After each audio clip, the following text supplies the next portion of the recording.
Bandara Suta akan membatasi barang yang dibawa penumpang termasuk PMI. Apa sih kata batasan di sini? Artinya kalau saya paham sendiri batasannya kita hanya boleh diizinkan membawa 2 kaos kaki. Namun lebih dari itu, pertanyaannya selanjutnya tadi sudah dijelaskan bahwa ada relaksasi barang. Kita boleh membawa 2 kaos kaki, tapi 10 kaos kaki mau bayar pajak nggak? Ya, pertanyaannya adalah ini masih masuk akal nggak sih untuk direlaksasikan? Kalau tuntutan kami adalah teman-teman PMI memang harus dibebaskan total dari aturan ini. Karena hakikatnya kita pulang itu ingin meyakinkan kita nggak bisa bawa uang banyak. Ini barang-barang yang kita cicil. Nah, sekarang Pak, kepanikan kita adalah pada tanggal 7 Maret, aturan perdagangan ini baru diumumkan secara publik, kemudian diterapkan pada 10 Maret, meskipun itu mungkin hanya diterapkan di Bandara Jakarta. Tapi pengumuman ini kan sudah beredar, Pak.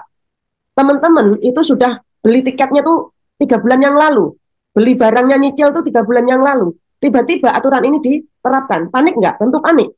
Bawa uang banyak nggak? Nggak bawa uang banyak. Maka pilihannya nggak banyak. Barang ini saya buang, atau saya apakan? Sedangkan keluarga saya menunggu, gaji saya nggak cukup. Nah, tolong pertimbangkan situasi sekarang ini. Pertama, kita tahu 3 tahun teman-teman PMI nggak pulang. Ya. Yang kedua, ini lebaran. Yang ketiga, gaji kami di luar negeri itu nggak naik. Di tengah semua barang naik, mulai dari beras, minyak, cabai, belum barang-barang lain. Jadi kami tuh merasa sedih, Pak, sebenarnya. Kok kita yang terus-terusan diperlakukan setara dengan para turis yang notabene super kaya. Siapa yang selama ini banyak membeli barang kemudian dijual kembali, itu bukan PMI sebenarnya.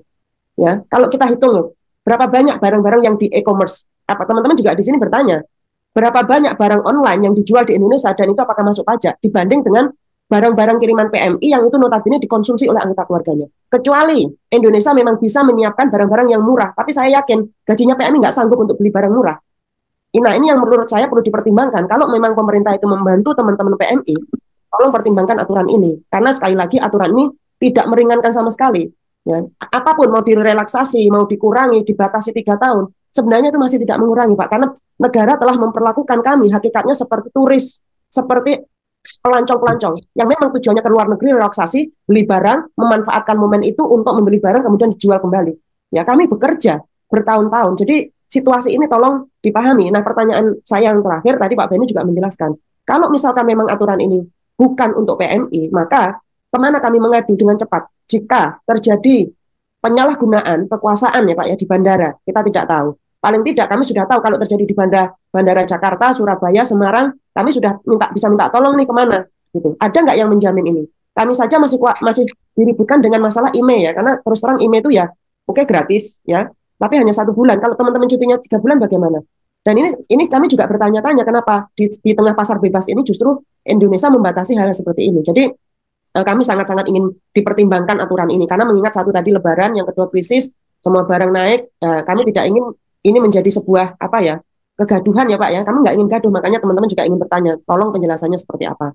Jadi itu aja pertanyaannya Pak. Terima kasih. Dan saya kemarin kan kita sudah pernah diskusi dengan KJRI ya Pak Beni ya, dengan Pak Konsul, dengan Pak Risto. Salah satunya adalah kita ingin difasilitasi dialog yang itu memang melibatkan semua stakeholder yang mengeluarkan aturan ini Pak Beni. Kemarin katanya ada Menteri Keuangan, Menteri Perdagangan, Menteri Bea Cukai, aparatur negara dan lain sebagainya, termasuk Menteri Tenaga Kerja, termasuk BP2MI, termasuk Kemenlula. Ini kan banyak kementerian yang hadir malam ini hanya BP2MI, Pak Risto sebagai Bea Cukai dan Perdagangan. Nah, ini sepertinya kurang komplit gitu loh. Jadi mohon nanti dipertimbangkan untuk memfasilitasi ruang diskusi agar kami semuanya dapat penjelasannya. Dan terima kasih buat Pak Beni yang juga turut meramaikan isu ini ya Pak ya. Tapi sekali lagi nanti bisa dilanjutkan lagi dialognya. Apakah upaya-upaya yang dilakukan Pak Beni sudah cukup, sudah membantu atau belum? Jika belum, maka solusinya apa? Pertama yang harus kita akui bahwa orang yang banyak keluar negeri itu memang pekerja migran Pak. Yang berangkat itu yang terbanyak calon pekerja migran bukan turis. Yang pulang pun juga yang terbanyak adalah calon pekerja migran Indonesia. Namun di sini yang harus dicatat bahwa yang sering keluar negeri bolak-balik itu bukan PMI, tapi memang mereka turis yang sering belanja banyak. Pekerja migran itu hanya pulang kalau di Hong Kong pengalaman kita paling banter itu 4 tahun Pak sekali. Ya. Jadi bisa dibayangkan 4 tahun itu berapa banyak sih barang yang bisa kita bawa Pak. Mungkin kerinduan kita dengan rasa 4 tahun itu nggak cukup Pak dengan apa yang disebutkan aturan tadi. Ya, termasuk barang kiriman kita. Yang kedua juga terkait dengan bahwa benarkah barang-barang pekerja migran itu mengganggu pasar di Indonesia. Sedangkan barang pekerja migran itu bisa kita katakan pasti digunakan anggota keluarganya. Kenapa? Gaji kita nggak cukup untuk membeli barang di Indonesia. Mengapa itu teman-teman banyak mengumpulkan atau nyicil barang itu, dikumpulkan satu persatu sampai banyak kemudian dikirimkan atau kemudian dibawa pulang, dipakai oleh keluarganya sendiri. Karena memang gajinya tidak cukup. Ya, kemarin saya baru pulang ke Jakarta misalkan, gaji teman-teman itu bisa kita hitung minimum 8.500.000 sampai 9 juta. Tapi itu hanya untuk kebutuhan satu orang saja nggak cukup. Pekerja migran itu harus membiayai anaknya yang sekolah, orang tuanya, dan lain sebagainya. 9 juta, 10 juta satu bulan itu nggak cukup. Maka jika kita tadi mendengarkan penjelasan dari aturan bea cukai, Menteri Perdagangan, Menteri Keuangan, yang mengatur barang bawaan, barang masuk, barang penumpang, barang kiriman, maka hakikatnya teman-teman PMI merasa paling dirugikan. Kenapa? Yaitu tadi Pak, bahwa kita disebut pahlawan devisa, tapi hakikatnya kita tidak dibebaskan dari apapun. Bahkan pengorbanan kita yang pisah jauh-jauh, berapa lama pun itu nggak bisa dihitung. Tadi disebutkan, kenapa banyak teman-teman jangan salah paham. Kita nggak salah paham Pak, kita khawatir. Ya, kita khawatir. Kenapa? Karena sekali lagi, di sini informasi yang kita dapatkan ini hanya berdasarkan kasus yang sudah terjadi. Jika ada kasus baru kita tahu kalau ada aturan. Jika tidak ada kasus kita nggak akan tahu ada aturan. Tadi Pak Beni menjelaskan, kapan sih kita dapat sosialisasi? Kita dapat sosialisasi kalau sudah ada kejadian, kalau sudah ada korban. Tapi jauh-jauh hari tidak. Nah ini yang sebenarnya kita khawatirkan. Jadi teman-teman khawatir itu karena ketidaktahuan kita, karena ketidakpastian tadi ditambah dengan berita-berita yang kita baca, yang notabene jelas loh. Tetapi sekali lagi kita hanya ingin klarifikasi aja Pak, karena berita itu sudah tersebar.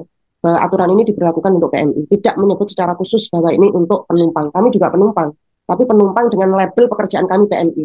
Penumpang tidak menyebutkan siapa penumpang. Tapi sekali lagi tadi Pak Risto juga menjelaskan bahwa jika kita memilih barang baru, maka itu akan diperlakukan dengan aturan tersebut. Maka apa bedanya kami dengan penumpang yang lain? Yang kami minta adalah aturan ini bagaimana bisa meyakinkan teman-teman PMI untuk diringankan. Apapun itu Pak.